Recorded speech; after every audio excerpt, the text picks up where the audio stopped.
records returned from your query. For example, when we execute this query, we get all the customers in the customer table. So we have 10 customers here. Now, what if we only want to get the first 3 customers? That's where we use the limit clause. Let me show you.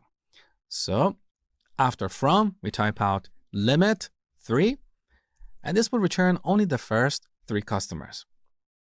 Now, if the argument that we pass here is greater than the number of records that our query produces, we'll get all the records in the query result. For example, if I pass 300 here, obviously we don't have 300 customers in this table.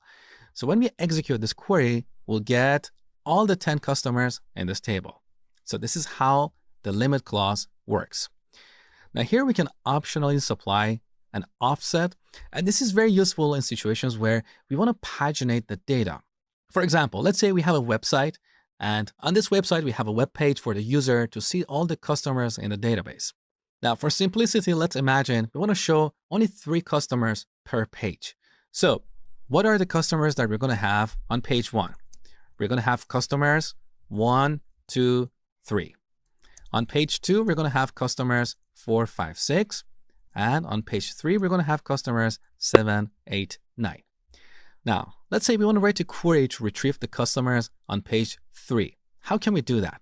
Well, we want to skip the first 6 records and then pick 3 records, right? So we change our limit clause to something like this. Limit 6 and 3. So 6 is what we call an offset, and that basically tells MySQL to skip the first 6 records and then pick 3 records. Let's execute this query. All right, now we get customers 7, 8, and 9.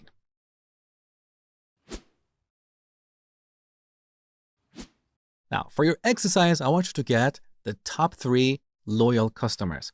These are the customers that have more points than everyone else.